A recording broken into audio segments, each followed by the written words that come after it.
सन 1781 3 अप्रैल के दिन प्रकट हुए भगवान श्री स्वामी नारायण ने छपिया और अयोध्या में अनेक दिव्य लीलाओं से सभर अपना बचपन बिताया बाल घनश्याम के रूप में। और सन 1792 29 जून की रात को उन्होंने एक ऐतिहासिक कार्य का प्रारंभ किया,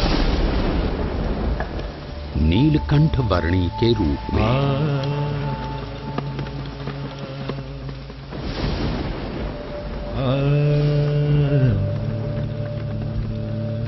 इस संसार के सारे बंधनों को त्याग कर अनंत जीवों के कल्याण के द्वार खोलने के लिए नीलकंठ वर्णी चल पड़े एक अद्वितीय कल्याण यात्रा पर।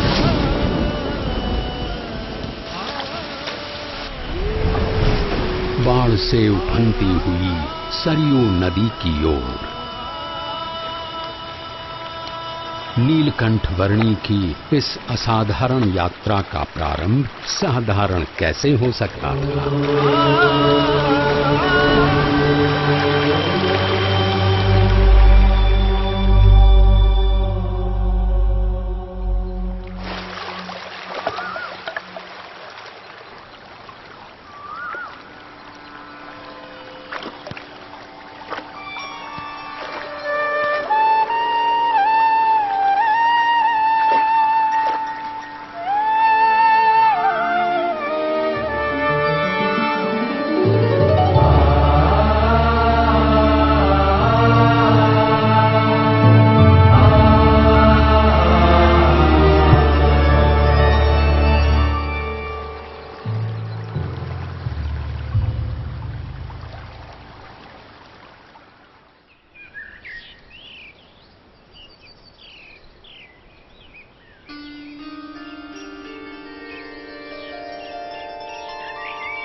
प्रकृति की गोद में पैदल चल पड़े केवल 11 वर्षीय नीलकंठ वर्णी अकेले थे, फिर भी रोमांचित थे, क्योंकि संसार के सारे बंधन दूर अयोध्या में ही छूट चुके थे।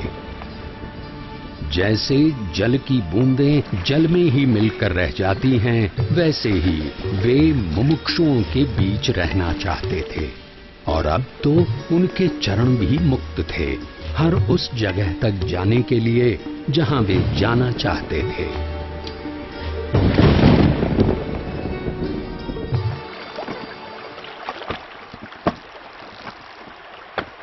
अमरपुर गांव की धरती पर सूर्योदय तो हर रोज की तरह हुआ था, पर आज वहां के लोगों को कुछ अधिक प्रकाश मिला। एक बाल योगी की कांति का प्रकाश।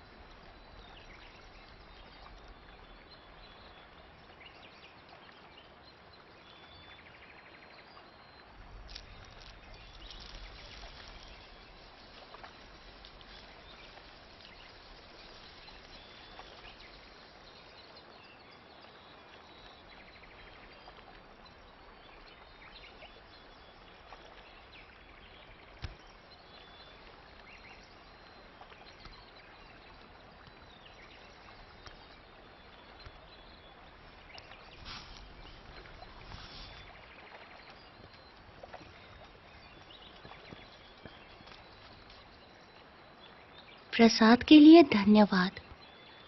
अब मुझे आगे जाने की अनुमति दीजिए। बालयोगी, अगर आप लंबी यात्रा करके आए हैं तो आज के दिन यहीं रुककर विश्राम करके जाइए। अभी तो मेरी यात्रा आरंभ हुई है और मुझे बहुत लंबी दूरी तय करनी है। जैसा आप उचित समझे।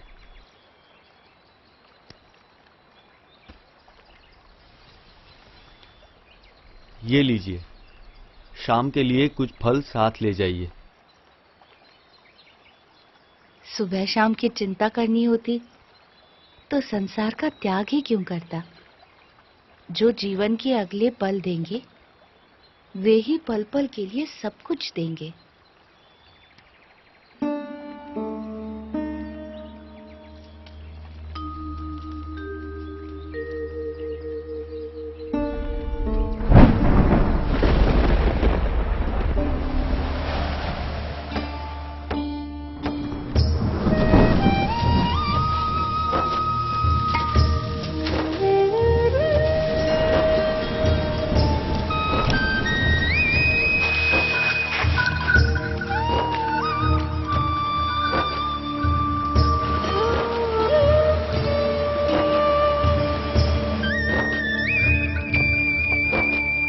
यहाँ के लोधेश्वर महादेव मंदिर का निर्माण महाभारत काल में राजा युधिष्ठिर ने करवाया था, ऐसा माना जाता है। महादेव जी का यहाँ सदैव निवास है।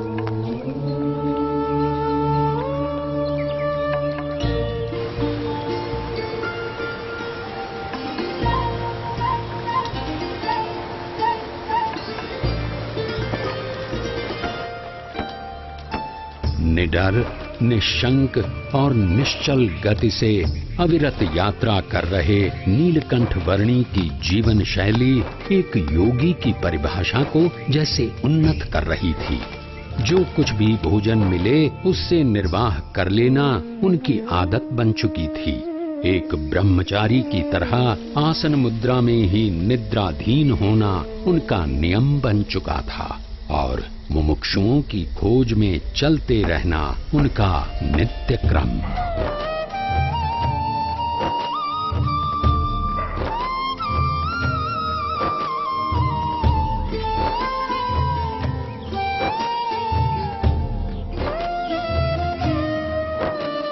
नैमिषारण्य की धरती पर जब नीलकंठ वर्णी का आगमन हुआ तब उनकी भेंट वहां वर्षों से योग साधना कर रहे मुनिगण से हुई।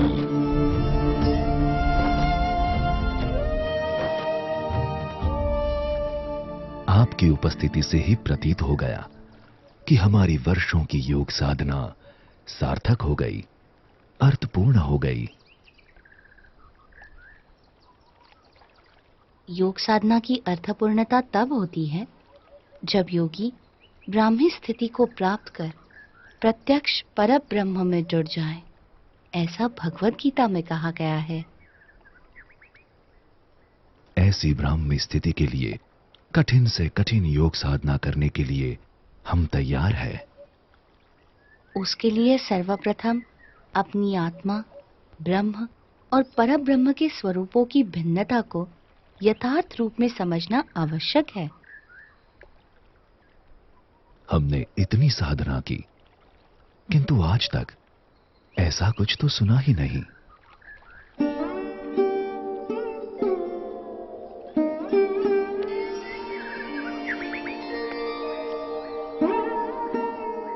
बाल योगी, आपके विचारों में कुछ नवीनता है। हमारी अभिलाषा है कि आप सदैव हमारे साथ यहीं रहें। वैसे भी इस नैमिषारण्य से अच्छा स्थान इस पृथ्वी पर कहीं नहीं है। ऋषिवर, जहां भी भगवान या उनके सच्चे ब्रह्म स्वरूप सत्पुरुष की निश्रा है, वैसा हर एक स्थान नैमिषारण्य तीर्थ के समान ही है।